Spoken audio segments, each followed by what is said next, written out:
You're listening to another episode of On Our Best Behavior, and today I have a very special guest. I'm so excited to introduce her. Maybe you have heard me talking about or have watched yourself Love on the Spectrum Season 2. Connor is easily my favorite story, and today I have Connor's mom, Lise, and she is going to talk to us about just kind of their autism journey, their journey with the show, and I have a lot of questions about autism and I want to be more informed about it. And I think you're going to be a great resource, Lise. So I'm going to let you take it from here. Tell me what I missed. Um, I'm sorry, we had a little blip there in the connection. So, hi everybody, I'm Lise, and so tell me specifically if I missed the question, I apologize. What did you want to get filled in on right off the bat? Yeah. So I just wanted to start out by saying, I love the show Love on the Spectrum. I found it when it was season 1 and I was waiting and waiting and waiting. Like, I hope they do a season 2. Right. And they did. And Connor is a new cast member, a new story on the show, and I Yeah. instantly fell in love with your family and your story, your parenting style. I do Oh, this podcast with my son, so I just felt a strong connection to you because I love the way that you talk to your kids and your family and how you run your family and just how you are a mom, but also very like involved in their life and their love and just everything that's going on, and they have so much trust in you and they rely on you and they communicate with you and they ask you, and I just love that. And with Connor's um differences, it's really fun to see how you manage that because I think you do such a good job. So you're encouraging to him, you are excited for him, you show nothing but love and support for your entire family. And I think it's fun to see like Connor, his feelings in the show, and if you haven't watched it, you better, are so relatable because I feel like he says out loud what we're all thinking in our heads. does he does, and whether it's welcomed or not, sometimes. um, Absolutely. yeah. So funny story with that. Just out of he's always been like that. So what you see on the show with all of us is truly what you get. Connor is no exception, obviously, and he is the main cast member. We are just there supporting him. And I was actually surprised to see how much of the family he and the director actually did include. I've watched the show since the Australian seasons. I've said in a previous interview, I don't know if it's the algorithms on my Netflix for what I like to watch, but I found out about the show in 2019. So to be on it is just, I'm pinching myself, Connor, all of us. But to make a long story short, like Connor is just truth serum. He is that he is what you see is what you get. I mean, it's real on the show. His expressions, his telling you the way it is. The one good thing about Connor, and it is nice, if I always joke, if I put on an outfit and I'm not sure if it's the most flattering, and I'll ask my husband, and he's like, "You look great. You look great." And I'm like, "Connor, come here." And he'll be like, "No." Or yes. And another thing I love about him is, you know, there was an episode on the show when in one of his dates was like, "You look handsome." Like, that's one of the things I liked about today is how handsome you are. And he's like, "I fancy myself." And I'm like, "You go, Connor." Like, we all need a little more confidence like that because he is handsome. Well, it's funny because somebody asked me recently about his self-esteem, and I was like, "Did you see the show?" Because he thinks a lot of himself. I think he does have some confidence and anxiety issues, but self-esteem is well intact with him. He and that is a gift, I think, part of our family. And I think some of what a lot of people don't know about us as a family is our journey is I was married to Connor's dad, and I had three other children. So I had four children in my first marriage with Connor. That's the only children I have had.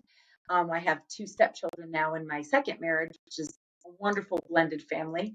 We nickname ourselves Smoothie because we're all blended. Um, but Connor's dad, I mean, left when in 2007 when Connor was, 5, 6. I'm getting my math wrong. The twin, no, Connor was closer, 7, 8. The twins were 5. And then my youngest wasn't even 2 years old. So the toughness, the tightness that you see and feel with my the core of us, the 5 of us, before my new husband and my new stepchildren joined the group, um, that was forged in a very real, very painful way and part of our journey. And it was painful, and it was dark, and it was hard. And not only just emotionally, going through a divorce period is just hard on everybody. The children are always collateral damage.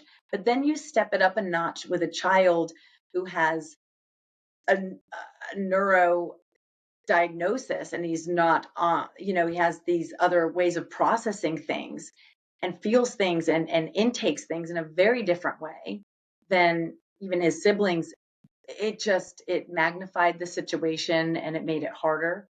And it wasn't easy. It wasn't even easy for his dad. I'm not saying it was just a really hard, dark time. So, like I said, that was forged in some pretty serious fire, but we are fierce with each other. We love each other. We trust each other because we circled our wagons pretty early on in me being a mom with them. Yeah, I think that I'm also divorced, so I can I feel your experience there.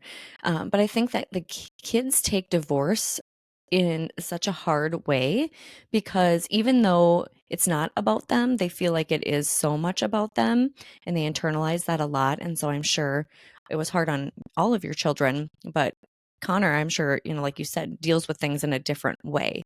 And I think that it is always scary to when you find like you found a new husband and he is amazing and he's not new. You guys have been together for a long time. Yeah, like 10 years now. Wow, let's go. 12 together. It's Oh crazy. man. But then finding someone that you can trust with Connor, and his challenges that he faces. I mean, that's a whole nother right level. Oh, it is. So And as a single mom, I was a single mom with them for 5 years, and dating, hey, with that many kids, nobody wants to be in that circus tent. Like, whoa, what's going on? She has what? How many of those kids? So there's that. And it was always, I was always very upfront with whoever I might have dated or been interested in. But also then to to have somebody, if they have their children or we're trying to blend, and then you do have somebody who's neurodiverse in the mix, and somebody who may not be familiar with it, to come in to accept that was a challenge. Tony was very different in that way. He just ran right towards us, him. He accepted him. It sounds like, it was a non-issue. It was a non-issue. That's what I should say. He was just so cool. That's great. And I do think 'cause Tony had a friend who married a woman, a single mom with a special needs child. I think he did. They told me as we were dating, like he went to him and said, "Hey, any tips or pointers? What should I?" And I really touched my heart that here we are just dating, and he's so wanting to get it right that he was asking for resources. So a lot of kudos to him for that. Just yeah, that shows that he cared a lot.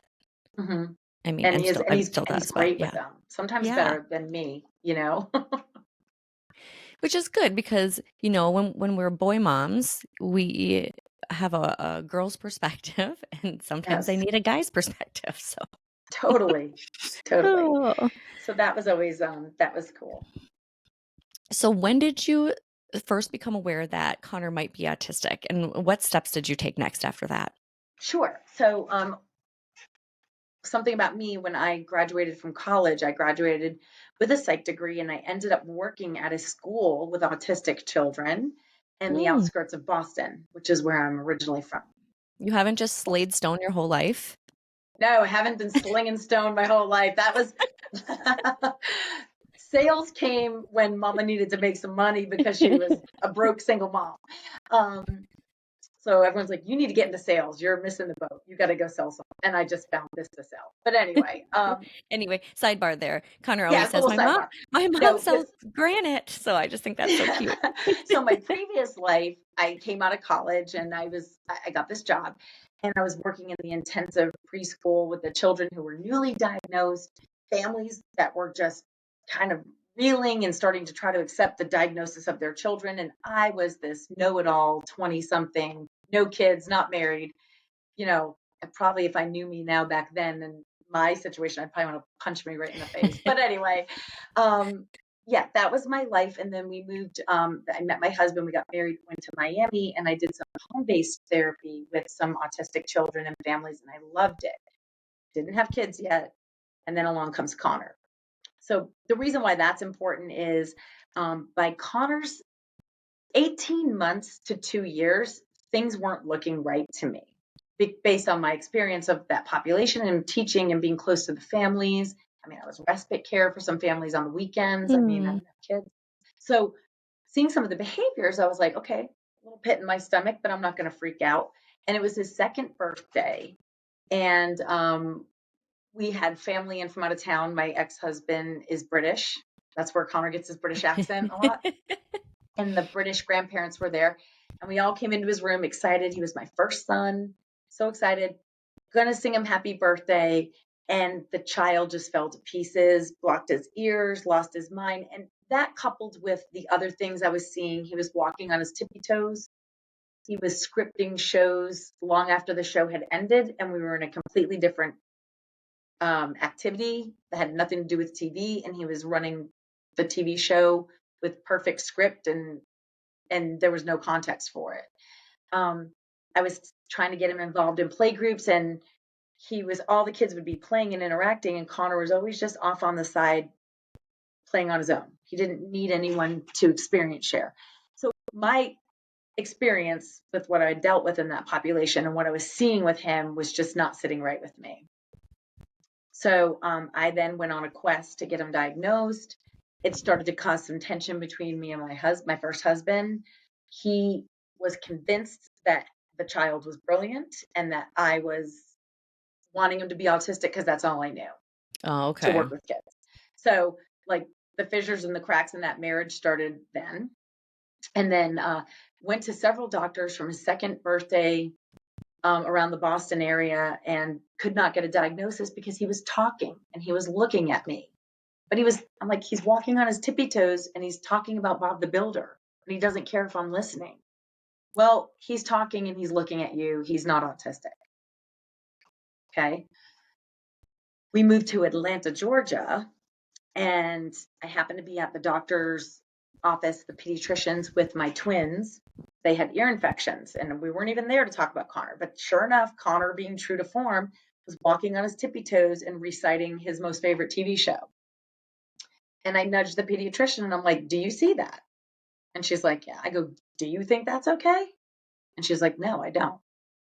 And at first time I felt hurt, then we went on the quest and I had two different doctors separately working with assessments, and we got diagnosed on the same day from both of them that he was autistic, and he was 5. Yeah. And sad, grieving, in shock, just hearing what I knew, but to hear it was a different level. And then also so angry and mad at my husband, the medical professionals, and even myself to some extent that 3 years had burned past with no intervention when I knew it and I kept taking no for an answer. Like, I can't tell you what a bad point of my life that was. Like, I'd let him down. I should know Yeah. better. And then just a lot of anger toward my husband of just, why didn't you believe me? Why didn't you support me? Why didn't we go for this harder? You know? So that was the diagnosis process. You pick yourself up by your bootstraps and you go find whatever help you can do. And I was in the Atlanta area at that point, got connected with a lot of great support. We did like sensory stuff, PT, OT, in terms of interventions. We did relationship development intervention. We did some social thinking. I put him in sensory camps like rock climbing, just anything I could find. I like went over the top. I'm like, I have 3 years to make up for. So then Yeah. almost like overscheduled this poor little 5-year-old because I was just like, we're gonna make up for lost time. But did he have a lot of resistance to that? Like, did he like Yeah, to be at home, or and when he had to go try new things, like nobody likes to do new things, I don't think, especially if no. you're like not volunteering for it. And so then, like, you're and I'm not saying this in a bad way, but then like you're putting him in all this stuff and he's probably like, I don't want to do that. No, and he's autistic, and he definitely had his comfort zone and routine of what he was doing. And when he was younger, it was, I mean, the man you see today is a lot of years of work from all of us. Could not get a haircut. I could not take him to get a haircut. The buzzers, we fought. I mean, I would get sick to my stomach when it was haircut time. And I like a clean cut boy. I like a clean cut man boy. I was like, when I had little boys, I wanted them to have their little tight haircuts. Um, so the buzzers, I had more. I went to every kind of barber. The children, let's put him in this little airplane thing and get his haircut or whatever. Um, Barbers were getting cut because he would fight and scream, and so you're in that situation. I'm trying to hold him. They're trying to cut his hair. He's fighting, he's kicking, he's screaming. It's all so overwhelmingly. And we're in a public barber shop, and other moms and kids are looking at us like, I mean, I'm crying. I'm like, why is this happening? You know, it's embarrassing. I felt embarrassed. My kid was a train wreck and I felt sad for him. The barber's bleeding. I mean, And then you feel like so you're being judged by everybody because they don't know what's going on. they don't. And Yeah. so there was a lot of that. And then there was just, yeah, just transitions in schools, going from a preferred class to a not preferred class. There was phone calls, and yeah, there was a lot of just having to accommodate, scaffold, slow down, which I'm a very fast paced person. I talk fast, I move fast. The gift of Connor and in my life has been to learn to slow down, meet him where he's at. Don't put him on my timeline or what I think he needs to be doing. And I think you do see some of that in this show. And I think that just comes from years of having to watch him seriously melt down and not wanting him in that state of mind and physical being, So did you find any techniques that like worked? Like what got him a successful haircut or things that were a struggle? Did you find things Not, along the not way? not avoiding it. I mean, just obviously having to get him there with successive approximations to like where we wanted to go, and you know, we would. I think the way a lot of things that helped when there was tough situations for him or when he made bad choices was I was able to draw little comic strips. I'm not a huge artist, but I would draw like, okay, and then I would prepare him like, okay, we are going to go to the barber shop. This is what we have to do. But after, if we can get through it, and I would try to do like lollipop or we can go to McDonald's. And I mean, I know that sounds, but we would do a reward system. And I mean, I did stuff with my other kids. We'd have like, you get 5 tokens, potty training, you can have this or whatever. But those were things I would do. The relationship development stuff when I worked here in Atlanta with this therapist called Janice Geis. She was wonderful. Her Essentials Communications. She is retired now, but she taught a lot of that slowing down, like, thoughtful pauses so that he tries to engage and things like that. But also, she helped me with the comic strips and drawing out things. And the comic strips were super helpful when he made a bad choice. And I was trying to teach him. So I would say, okay, here was the situation. You were at school and so had this toy. You took the toy and then the other kid did this to you and then you both got in trouble. That's what happened. Okay, let's draw back. I drew the first 2 squares. What would happen if we make a different decision and we share the toy? And we would draw and then we drew a different outcome. And I literally would physically draw things out for him. And it would start to cement for him. So he did better with that like visual. Yes, for him, Yeah, it did help too. We would draw the situation, we would draw options, and then we would draw alternative outcomes and I love that hopefully choose better in the future. because it could make him like see what it was gonna look like Right. versus Like here, imagine what it would be like. exactly. Like you could still be playing with your technology right now if you had done this, but now we're here. And we would do little things like that. I'm not any way, shape, or form a therapist anymore. And it's been years since we've done anything formal. So a lot of people, I feel so much pressure. And I don't want to let anybody down about what we did, but I really trusted, I found professionals that were like-minded to what I felt were accepting of Connor, and also I liked the intervention, the way it worked. And I just found people I trusted, and I let them guide me. I didn't let my ego get in the way. I didn't act like, well, I used to work with autistic kids, so here's what I know. No, I was like, I'm a mom. I'm coming to you as a mom who needs help because I'm way too close to this kid. I love him too much. I can't see the forest through the trees right now. Guide me. So I just would say, do your research, find out what works for your kid, and then find someone you trust.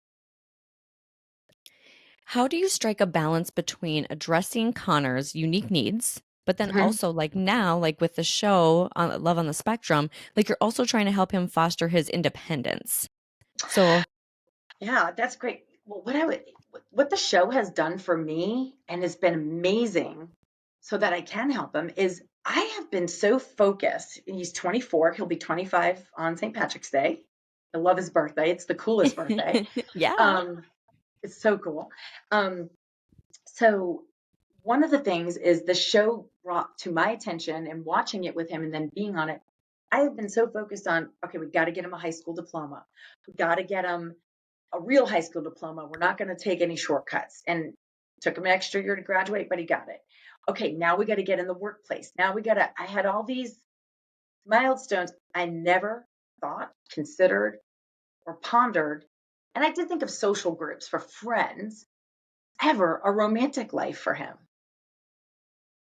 And then when it hit me in the face, I was like, where have you been? Like, why haven't you thought about even the opportunity that he would want love, need love from someone outside the family? And why haven't I had that conversation with him? So the show helped me do that. And then I don't know if I'm answering your question, but that was one of the big things for me with this show was to learning that he had this need and now trying to help him get there. And I get a little criticism from some of the scenes in the show where he's looking like he wants to back out of the date, but I'm like, go back, son. You got this. Because Connor would run for the hills if I let him. And I that's kind of feel like, unless we are in sheer panic, which is not healthy or functional, there is a place in the grid of stress, of anxiety called optimal anxiety. And you got to feel some of that to grow and get to the next level. We all do. You do, I do, your son does. yep. And with Connor, when he gets to that feeling, he wants to retreat. And I'm just got to be there, and I'm not going to let him fall off a cliff. Nobody, I'm not. But I'm going to dangle his feet so he knows like there's some other stuff out there, let's go. I know that's one of the things I admire about your family so much is, he'll in the show you'll see him like starting to verbalize his anxiety about maybe I just don't want to do this. It doesn't feel like a safe space for me because it's out of my norm and it's not Yes. comfortable Hmm. and then you're like, "Okay, okay, let's slow down. You don't need to feel any pressure. No one's making you feel pressure." And you have such a great insight of like it's okay. Like you go on this date, you meet this person, there's no pressure. And if there's not any fireworks, that's okay. You met someone new, you got out of the house, you had an experience, the person was nice, maybe you made a friend. Great, that's fine. And then you Right. kind of see him like think about that and be like, okay, okay, yeah. And then I like don't his brother too will say the same thing, like, it's okay. It's good. If you meet a friend, we all need friends. exactly. And I mean, I don't, and again, it's the rigidity of thought sometimes that, sometimes I feel like there's days where I'm like, oh my gosh, look at where he's come from. And then, look at where he's getting to. And then, he does still have this diagnosis and his brain does still work in different ways than ours. And he does still have some rigidity of thought at times. So I don't know if he thought, and I think that's why he had the panic attack. And it's a hard scene for me to watch that whole scene. I've never seen him do that before. Is I think he thought he had to go marry somebody. Yeah, that's what it Like I seemed think he like. thought I was Yeah. like hitching his wagon and like sending him. I'm like, whoa, whoa, whoa, whoa, whoa. And when I realized he had all this pressure, like I was trying to wife him up. I was like, doing that, buddy. We're just making friends. Maybe maybe hold hands. I don't know. Maybe a little smoochy face. I don't know. But if you feel it, and only if you feel Yes. it, And you told and him that. And I love that you can talk to him, to any of your kids like that, you know? and Yeah, and again, it I did do seem like think that. it does He go was back like, to "I like have the to meet this whoever I choose from the speed dating, like, I have to marry them." And you're like, "Whoa, no one said I was that." like, number one, you're my boy. No, okay. No, I want that for him if he wants that. But it's just, it was funny. It was raising awareness to me of just how like, okay, we really need to sit down and kind of talk these things through and make sure he understands the ins and outs. That's why also when I watch the speed dating scene, which has gotten so much attention on TikTok, and they even made a GIF or GIF. I don't know how to say those things. The GIF, It's a gift, not the peanut butter. the GIF. Okay, they made a GIF of him doing the pen click. Why I wasn't he instructed to not mark no or yes in front of these lovely ladies? I honestly just love one of the things I love, like when I watch him on Love on the Spectrum, like I'm just smiling the whole time because he's not rude and he's not mean. He's just so genuine. He And I really is. love that about him. And I think it's so cute when the producer, whoever Oh, the director, Kian. the Yeah. director's like, "Hey, are you marking no in front of them?" And he's like, "Yeah." Am Like, I can't do that. I Well, no not one told supposed to? me. And then he's horrified. He's like, oh my God, wait, I did Yes. it wrong. I know. Because he's a Buddy. great human and he has a conscience and he doesn't want to hurt people. So he No, feels bad that they might have saw that and he hurt them and he doesn't want that. So no, he is sweet. genuinely the nicest guy. Everyone, there's like a running joke in my family. Like, I have four, my husband has two, there's six together. And, my youngest son who's in the show, you see him. Um, he's in my phone. I still call him the baby. He's 6'2", 19. I don't care. He's my baby. And He's your my baby, other yeah. kids are like, well, we were your babies once, but he's the baby. And I Yes. even have him in my phone as the baby. And everyone laughs and they're like, he's your favorite. He's your favorite. I'm like, no, Connor is my favorite. We don't, that's Get not a it straight. secret. Yes. We talk about. Nobody's my favorite. If my kids hear this, I love you all the same. Oh, I We love joke. it. I love it. Um, so this is one of the things that I was curious about is, watching Love on the Spectrum is eye-opening because they call it the spectrum, right? Because it is so wide and it is so differing from person to person. Right. And so, what misconceptions about autism do you often encounter? And how do you handle that? How do you educate people or make them understand? Yeah. Well, one of the things is I've always felt like sometimes when you were dating or meeting new people and they would find out that Connor had a diagnosis of autism, sometimes people they want to connect, and I do think it comes from a genuine good place. But sometimes I think that you know I would see them speak to my other three and then talk to Connor, like, and so I just see a little bit of a different treatment. And I think what people like and what they see on the show, and I hope with me, is like, I treat Connor like I treat all my other kids. I treat Connor, and I'm almost of the mindset of like, I treat him and I've tried to raise him in the way I think the world is going to receive him. And I'm not mean to him and I'm not cruel, but I'm also don't let him get off the hook because he has a diagnosis. And even one time, Connor said to me, once we told him about his diagnosis, um, about a couple months later, he's so smart. Something at school happened, and he didn't want to, wasn't doing an assignment. I don't know what it was. And he looked at me and goes, well, I'm autistic. Oh no. And I looked right at him and I'm like, we're going to fight the power, dude. We're going to do it. Like, so, you know, um, I've kind of always, and that's not everybody's flavor. And I do get a little bit of criticism online for it. I'm just a straight shooter, but I mean, I don't regret one way the way I've raised him or treated him or we go about things, because I am just so proud of who he is right now and today and who he's turning into. So, but I would say the thing to know is there is a wide spectrum for people who aren't familiar. My husband didn't know anybody with autism when he met us, and a lot of my friends have autistic kids because I think when we're wearing the t-shirt together, we flock together. And I Yeah. have some friends who have nonverbal autistic children that are more affected. And when we get together at parties, I will literally treat him like I'm treating any other kid. I will talk to him like I'm talking to any other kid. And I just show them decent human respect. And even if he's not always giving it back to me, that's fine. He's very aware. There is a spectrum, and be just try to meet them where they're at. And I just would say treat them like you would treat anybody else, because it does. They are humans and have feelings like us, and they're just like us, and their brain works different. That's all. And they can, I hate to say like they like grouping people I together, know. but I'm like hearing myself, and I'm like, I oh, know, I'm cringing. I'm. I know. Try not to be We're just ignorant, right? talking. But Yeah, like Connor, for example, he can tell if you're talking to him like he's a not human or he's less than or he, absolutely.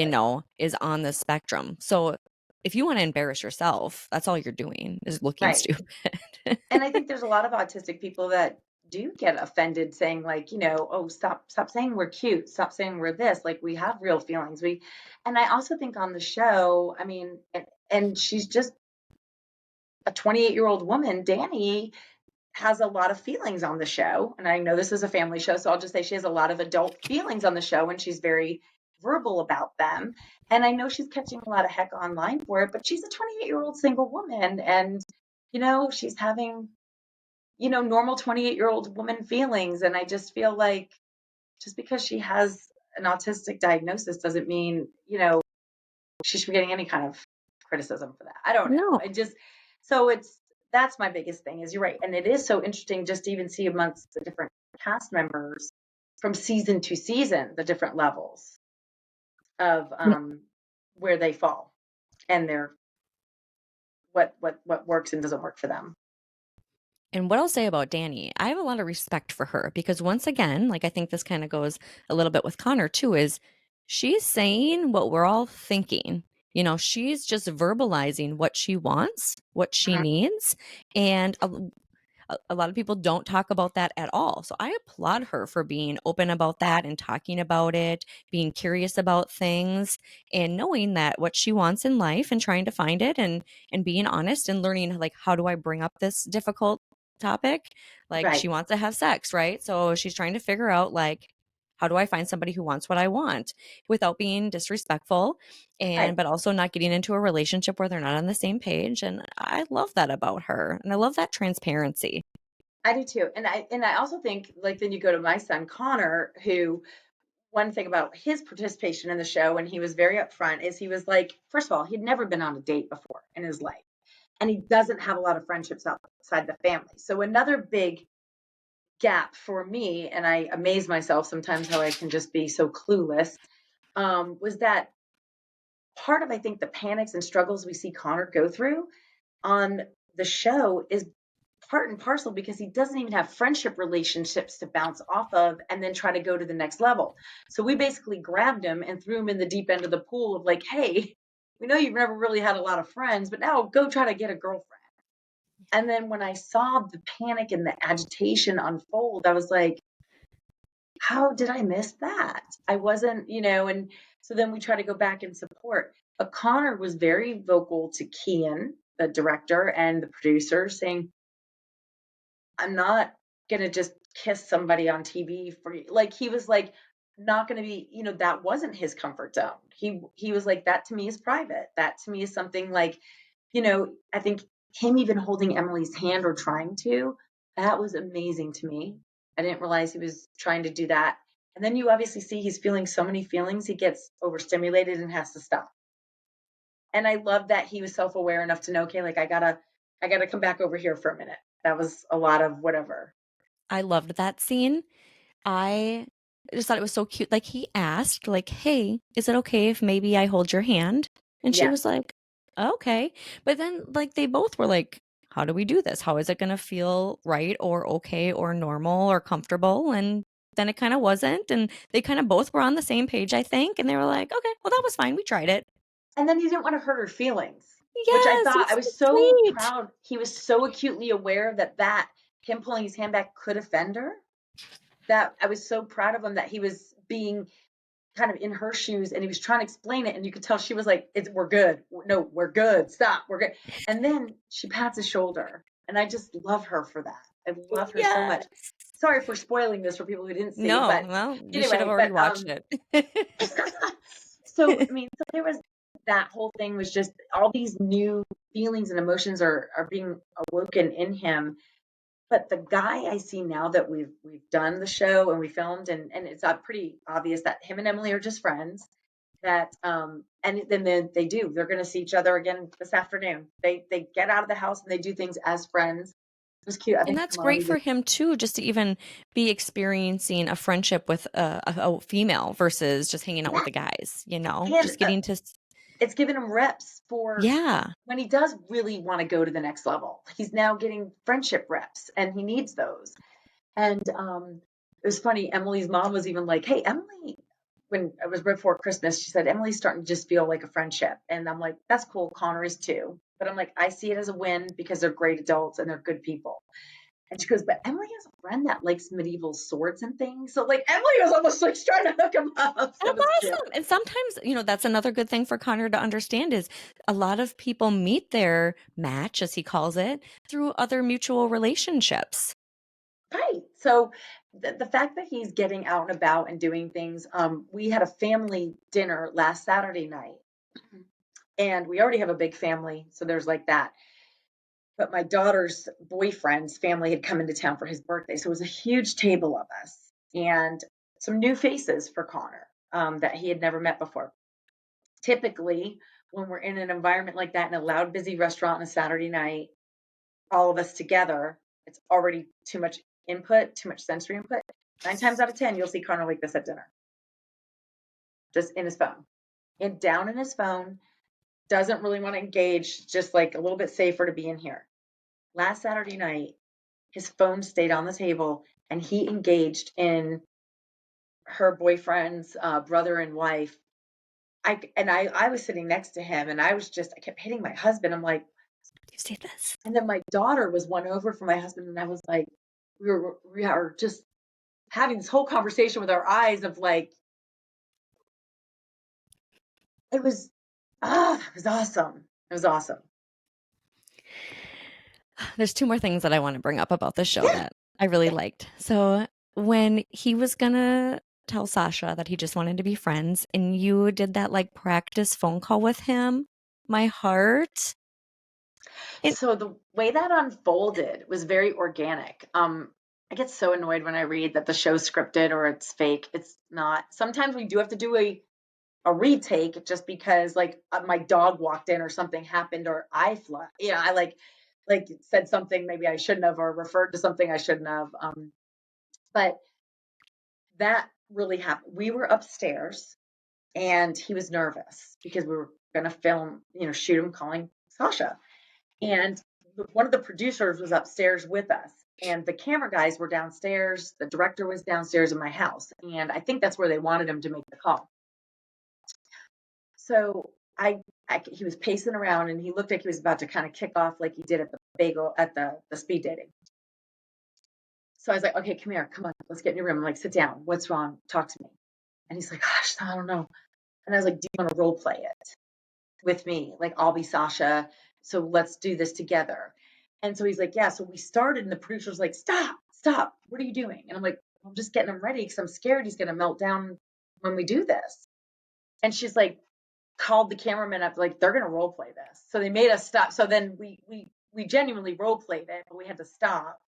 And I just felt, and I wanted to be careful with the role play because I didn't know how Sasha was going to feel. right, I know. Yeah. But I also didn't want to make it horribly painful on him, but I also didn't want to make it easy on him. So I pretended to be like, well, wait, I wasn't expecting this. I wanted him to have to. Think about what she might say and how he's going to have to respond to that. Right. And I didn't want to get too emotional and break down because I didn't want him to freak out. But she actually handled it better than I did in the role play. Yeah. For real. So I was kind of glad I gave him the business a little bit on the front end. So he was totally, I think he was like, wasn't as bad as mom did. Well, and I think too, like when you guys were role playing, you said like Connor, thank you for telling me. You know, it means a lot to me that you told me. And Yeah, then she did say that in the real phone call, like, thank you that for was telling crazy. me. And I Yeah. was like, oh, I love this because in the real world, which this is, I mean, I'm not saying this isn't the real world, but there's so much ghosting that goes on. So I thought, like, this is amazing. Yes, show people you need to communicate, even if it's Yes. hard to do or you're afraid to hurt somebody. Like, we want to know versus just not knowing. Well, little brother is adorable, and he played sports in high school, and was just out there. And I will go down swinging trying to raise three very nice gentlemen.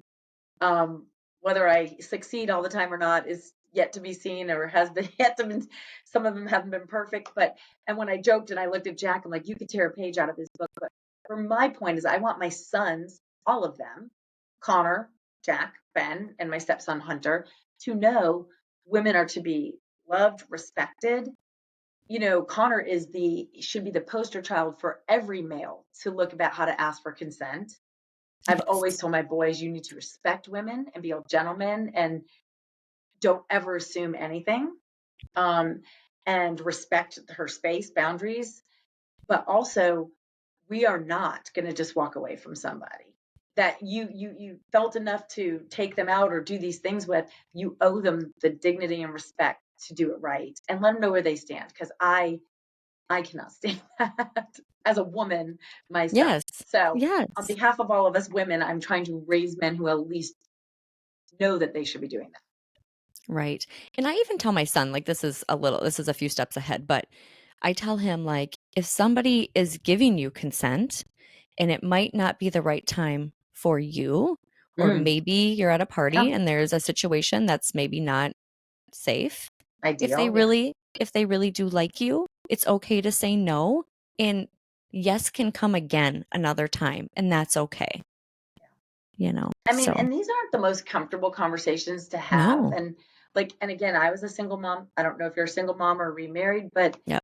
And especially of yeah. a boy, it's like there was a few years I was wearing both hats, and I'm not a guy, but I did my best to try to, wear the both shirts for the mom and the dad role.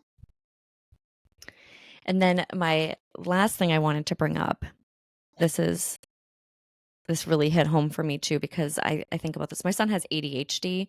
Okay. So going through that diagnosis for me was very difficult because I didn't want the label on him and I didn't want him to have to take meds and I didn't want all these things. But once I like was more open-minded to why do I want to hold him back when maybe there's things I could do to make him more successful. Yeah. So that just kind of was our path. But you said in one of the episodes to, I think it was your son Jack, and you said, someday I'm not going to be here. Yeah. Someday I'm going to die, and Yeah. I don't want to have to worry about Connor or any of your kids. And he's Yeah. like, Mom, we all love Connor. He's all our favorite person. We're never going to let that happen.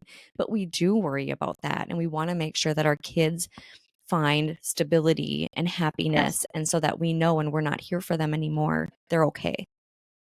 100%. I mean, biggest fear as a mother, period, we're going to worry about our kids. I don't care who they are, what they're doing, successful, not successful. It's in our DNA. I can't wait to have them more grandkids come into the scene because there's more people to worry about. But anyway, then, but the More to bottom love. line is with Connor in particular, he doesn't drive. We live in Metro Atlanta, and I think this is most cities. There's a lot of distracted driving.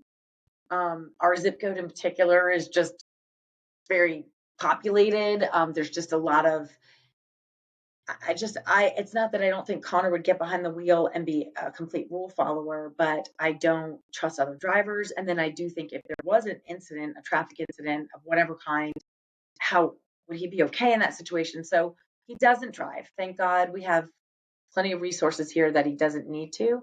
But there's that I worry about. Just his future in terms of revenue generating with he did not want to go to college. It was his decision. He said, I'm Hmm. not good at school. Loves where he is. Very, very happy. Doesn't want to try to go to a different department. He's in a local grocery store. Doesn't want to go to a different department. Just loves, he's so happy. He doesn't want to lose his job. And who can take that away from him but earning potential? So there's tons of these worries. And what made me feel so good is I've never asked my children that it would become up to them to step in. Um, we'll make accommodations, we'll figure them out. But all three of them have separately said to me, without me even asking, like, I'll take him if you're never around. He can come be with me and my family. My daughter's funny. She tells her boyfriend, like, I'm a package deal with this guy. Yeah. You take me, you're taking him. Yep. So I didn't ask that. My kids are saying, we've got him. And that just makes my heart sing because I do feel like he'd be okay. I think that, like I said, the reason I wanted to reach out to you, and I am so happy that you said yes, is I just admire your parenting style and what kind of mom you are. It just really sings to me. And I like to think that I'm the same way. Like I try to be very open and transparent and there and just whatever my kids need, right? And I used to be like, well, if my son is he doesn't leave the house very often, and so my husband always jokes like, he's going to live in our basement for his whole life. And I'm like, that's fine, I'll take him. But like Yeah, at the end of the day, like, no. Like it's not good for him, right? He needs to right. branch out and live life and get some independence and experience. But so seeing just what you're doing with your family is just so heartwarming, and it spoke to me volumes. No, I thank you. I'm glad and I'm grateful that you reached out and I'm happy to be here and just for any of us to raise awareness and it's like, yeah, I mean, I get it. They want to be in their basement in their comfort zone, but we are social animals. I mean, I think there are studies, I don't have any to quote, but there are studies out there that show people live longer when they have social interactions. We're pack animals. I mean, we need each other. And I can give an example of my own life with my mother. My stepfather passed away in late 2018. She lived alone, and then COVID hit, and my mother also has Parkinson's. And it was 2020, and everybody was in lockdown, and we didn't know. None of us knew what was going on, and we would deliver my mom groceries and not let her open the door to us, and plastic gloves and wiping her groceries down, and we didn't want her to get sick. My mother declined with her Parkinson's so much without my stepdad there, without her family's contact because we couldn't get near her and we didn't want to compromise her any with Parkinson's. So fast forward to 2021, my sister and I got together and made a decision like, hey, we got to put her kind of in a wonderful assist active adult community. Not Hmm. even she's independent. She got a little upset. My mother has like almost reversed with her symptoms. We call her now. She's like, I can't talk. I'm doing this. I'm going here. We got a card game. And so that in and of itself, that has nothing to do with autism. It's just about what social interaction means, even when we're scared. My mother was scared to leave her house. My mother was scared to go move in with a bunch of people she didn't know in these apartments and dining rooms. And my mother has flourished and actually reversed some of the negative effects she was having in lockdown with Parkinson's. Same thing applies to these children. And we're their moms. It's our job to get them out there slowly and comfortably uncomfortable. Does that make sense? Yeah. But not sheer panic. I'm not talking about whipping your kid out and throwing him in him and he's in a meltdown panic and he can't function. No, there is a loving, systematic, get comfortable with being uncomfortable kind of situation to put your kid in. And I'm going to do that. Hmm. And I'm seeing a man blossom in front of me and I don't regret it. Was he nervous to do the show and be on camera? He was nervous. He's like, first of all, he's so cute. He's like, I've never been on a date and I'm going on a date with two cameras. And I was like, I'm pretty social and confident and the camera thing would freak me out too, dude. I know. Yeah. But yeah, he was nervous. He kept saying to the director, you just made me think of this. Um, I don't want to look stupid. Don't make me look stupid. What if I say something stupid? What if I do something stupid? And the director is ace. I love him. And he is so just great with his words and the way he would come back. He said, Connor, the only way people, because he was, people are going to laugh at me. People are going to laugh at me. So the only way people are going to laugh at you is if I film you slipping on a banana peel. And then Connor started laughing. And it was like, that was the other thing is we trusted the director so much. I had seen the other series. I'd seen his work. I knew he was out to portray these people, you know, this population of people with dignity and respect. This was not about being cringy or icky. It was really to raise awareness and just foster, let's get It was this shining a going. positive light on it for Yes. sure. Yeah. Yeah. Um, one more thing I really wanted to Yeah. ask you. Oh, I was going to say, sometimes it comes back to me. A lot of times it leaves and never comes back. I hate But that. I feel like since he did the Netflix show, like his social media, he's doing so great. He's doing great things and he wants those followers. And so that's helping him like seek that social aspect out. And that's amazing to see.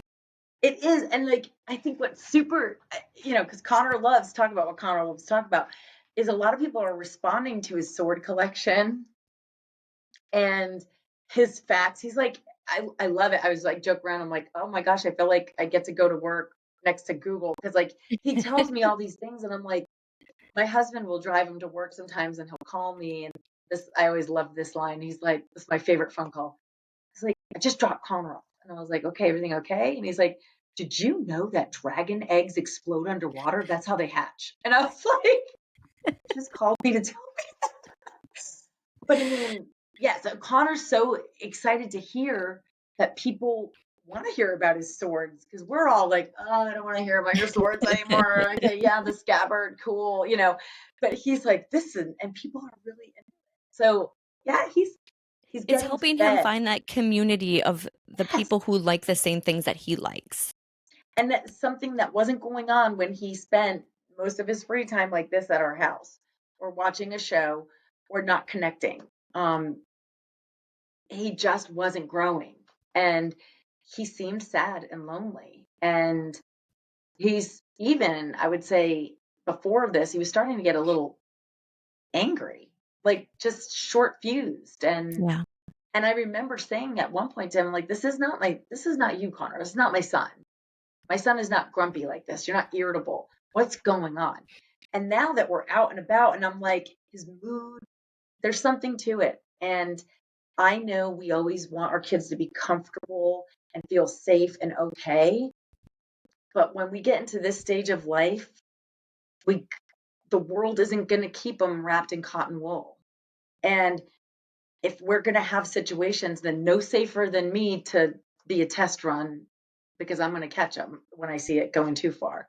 But I genuinely think like it's okay to push them a little bit and make them uncomfortable. Your children because they will grow. That's the only way anyone does. Hmm. Yeah. Yes, me too. I mean, like, Yeah. you know, career wise, making changes and having to get out there and talking to you. I'm like, oh gosh, do I sound like an idiot? What am I going to hear No. this and regret something? No. Oh.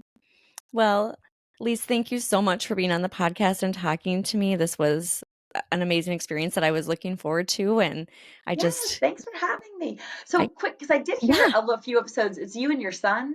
yeah, So fun. How did that come about? Just really quick for me. yeah. So really quick is, I always wanted to, so when I was younger, I always wanted to be a radio personality or like have my own midnight, like people call in with their like love questions and I would answer them. Or I wanted like to do, I work in women's health and OBGYN and I'm like, oh, it'd be so awesome if we had like a reality show in OBGYN. Like that'd be awesome. Oh, But cool. Yeah. never ever happened. So then my son really wanted to do a YouTube survival channel. Because in COVID, we watched a lot of like Alone, Naked and Afraid, because he went on this kick about like wanting to survive. And he'd always be like, drop me off in the woods and see how far I can, if I can Like make it Bear home or Grylls kind of how thing. Yeah. long I can survive. Yeah. And I'm like, I will not do that. And so then he's like, Mom, we should do a YouTube survival channel where we see how long we can survive in the woods. and I was being very optimistic. And I'm like, oh, I can't take off an undetermined amount of work to go survive in the woods, even though I probably won't survive one night. But I Yeah. wanted him to think I could survive a long time. And so I said, well, how about this? I'm like, we could do a podcast and see how that goes. And then, yeah, here we are. That's so fun. I love it. How old is he? Is he He's 15 now, just turned 15. okay? So now I've been letting him drive the car around the block trying to get a feel for it. So that's been nerve I wracking. I highly recommend driving school instructors because I was just every meme you've ever seen about a mom driving with her kid, I'm it. Even now, my son Jack's a wonderful driver. He's 19. He wishes there was an eject button when I'm in the passenger seat. He's like, Mom, I've been driving for like 3 years. Cut it out. And I'm like, the car, watch the person. It's just bad. You know, I'm a terrible backseat driver. So I'm always like, I'm like, are you ready to see me be pumping my fake brake over here? And my husband even gives me a hard time because like if I see something happening and I'm getting nervous, like I'll grab the handle and he's like, stop it. And I'm like, I just want to That's feel secure. my whole move too. Is like, we're gonna die. Because I used to be So like, fun. did you see that? And he's like, you're gonna make me get in a car accident. And so now I just shut my eyes and like grab on the thing. He's like, you're fine. Teenage Oh, boys, they're fun. But yeah. thank you for having me.